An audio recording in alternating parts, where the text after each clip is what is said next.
Hello ठीक। अब भैया थोड़ा आवाज बढ़ाइएगा। जी हाँ मेरे दोस्तों, हर साल के भांति इस साल भी नवयुवक सरस्वती पूजा समिति आप लोगों का हार्दिक अभिनंदन करती है और करती रहेगी। तो उठाइए दोनों हाथ और प्रेम से बोलिएगा सरस्वती माता की जय, सरस्वती माता की जय। साल भर पर आती है विद्या देकर जाती है, साल भर पर आती है विद्या देकर जाती है। सरस्वती माता विद्या के दाता, सरस्वती माता विद्या के दाता, सरस्वती माता विद्या के दाता। हाँ हाँ घर बा हमर सुन गिला मोतिहारी, कोरी भसान माई के सबसे अगाड़ी, सबसे अगाड़ी, सबसे अगाड़ी। घर बा हमर सुन जिला मोतिहारी, कोरी भसान माई के सबसे अगाड़ी। त जदी करी रुकावट लफुआ सन के टोली, त सुना हम लाइसेंस ये लफुआ है। मर्दम गोली भसान में जे बोली, मर्दम गोली भसान में जे बोली, मर्दम गोली भसान में जे बोली, मर्दम गोली भसान में जे बोली।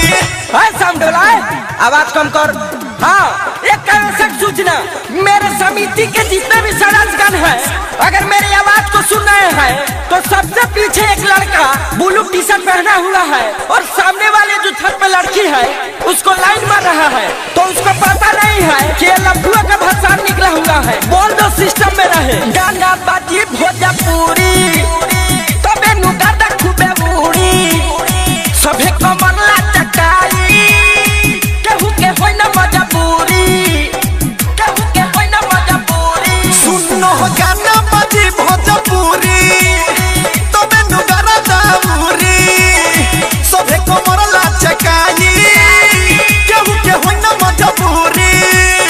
कौनो गली मोहल्ला ना बहची, होई भसान इतिहास जारी रहती।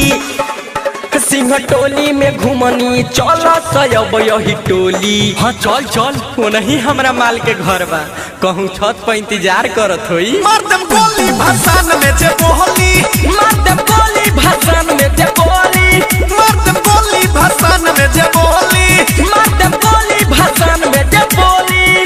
तो भाइयों एक शायर याद आ गया, कहते हैं कि शीशम की लकड़ी की सुगंध चंदन की लकड़ी से कम नहीं, शीशम की लकड़ी की सुगंध चंदन की लकड़ी से कम नहीं। अरे पूजा तो सभी कोई करते हैं, पूजा तो सभी कोई करते हैं, लेकिन हमारा नवयुवक सरस्वती पूजा समिति भी किसी से कम नहीं।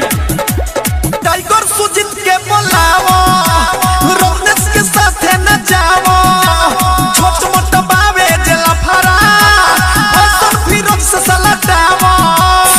Digital recording studio Tiger Sujit के बुलावा, रोहनेस के साथ न जाओ, छोट मोट बावे जला फरा, किसम सुधीर से सलटावा।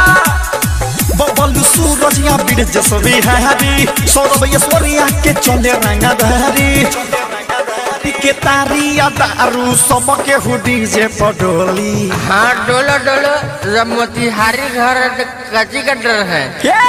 मर्दम गोली भसान में जे बोली, मर्दम गोली भसान